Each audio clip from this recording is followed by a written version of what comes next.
Welcome to the Right News with Anil and Anwar. We have some news today.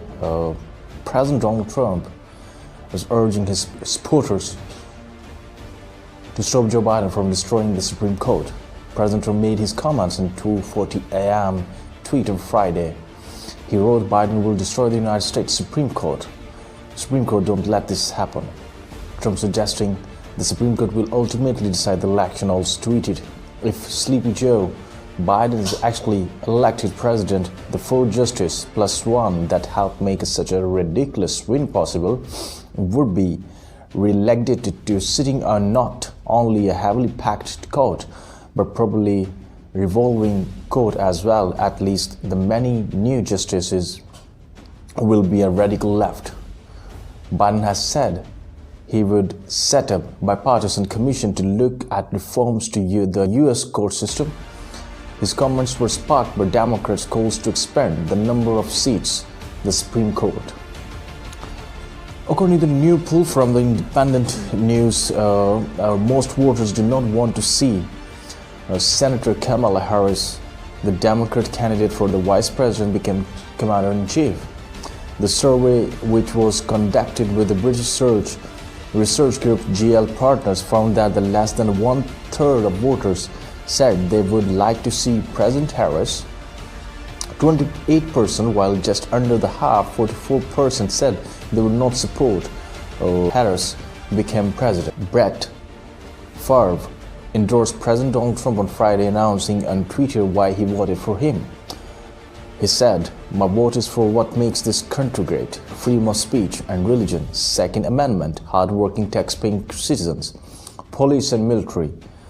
Favre wrote on Twitter, "In this election, we have freedom of choice, which all should respect. For me and these principles, my vote is for Donald J. Trump." Favre endorsed should boost the president in the important swing state, Wisconsin. The former quarterback has spoken positively about the President Donald Trump before and even golfed with him in July. Joe Biden has used footage of Nazi dictator and mass murderer Adolf Hitler in a new campaign ad attacking President Donald J. Trump. The video released by the Biden-Harris campaign on October 25th combines Biden's stamp speech about the riots in August 2016 with the song "Where Is the Love" by Black Eyed Peas, also featuring vocalist Jennifer Hudson.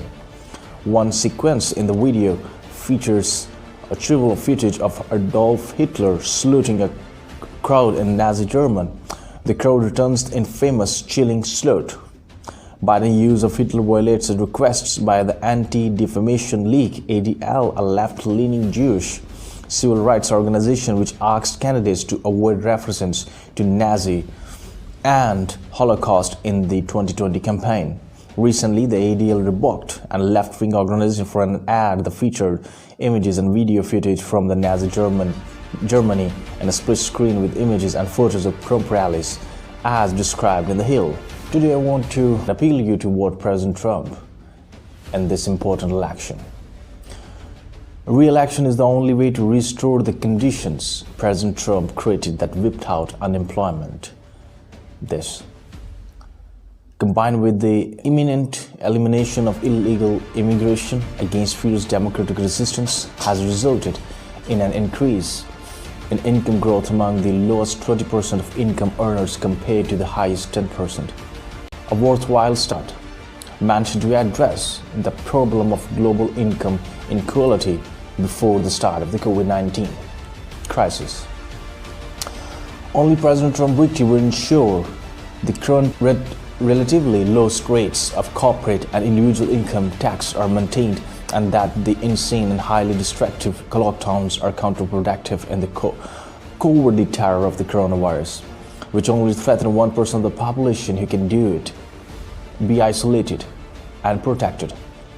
Only President Trump's victory will prevent Iran from becoming a second Islamic nuclear power country, and North Korea will resume missile tests on Japan and South Korea. There is no reason to be confident that the Democrats will maintain a firm but not aggressive economy and containment strategy towards China. In coordination with India, South Korea, Japan, and other key allies in Australia, South and East Asia, if President Trump is defeated, the country not only to self-flogging Paris Climate Agreement provisions but also to the 100 trillion green terror attack on the oil industry and the skyrocketing electricity cost after the shutdown of gas power plants on low fire. Democrats remain committed to granting the Palestine Liberation Organization and Hamas the veto power over any solution to their conflict with Israel, and since they do not accept Israel's right to exist as a Jewish state, this will ensure attrition and terror ongoing funded by newly enabled Iran. Trump's strategy consistently aligns support for Arab states in favor of a comprehensive solution that gives Palestine a modest state and a major economic incentive to peace and security for Israel at least. If President Trump is defeated, the United States will never know the lineage or people responsible for the biggest violation of the Constitution in the country. In the country's history, the politicization of the intelligence agencies and the FBI is trying to change the 2016 presidential election. Before and after that happened, it will not be determined whether the Joe Biden family received millions of dollars from Russia, China, and Ukraine while Joe Biden was vice president constituted a crime or merely misconduct fueled by lies and misinformation. Only President Trump's victory guarantees that the full concept of freedom of religion has not been swept away by authoritarian attacks such as the Sisters of the Little Poor demanded to pay the cost of contraception and abortion for the students and employees. Only the re-election of President Trump will prevent the killing of newborns who abort and whose mothers deemed unable to get rid of them at that advanced stage. Both former Vice President Biden and candidate for Vice President Senator Kamala Harris, a California Democrat, have spent most of their career increasing penalties for all classes of convicted people and bear some direct responsibility for the fact that the United States has 5% of the world's population and 25% of its population imprisoned, and that 99% of the completely scandalous criminal proceedings were at least partially successful, 97% of which had no trial. President Trump's victory would punish many rational and somewhat intellectual Reagan Republicans who defeated from Trump for reasons ranging from outright betrayal to tactical error in judgment to mere arrogance. They deserve the embarrassment and the incentive to repent. It is a very important election, and I want to appeal to you to vote Mr. President Donald J. Trump. Good night.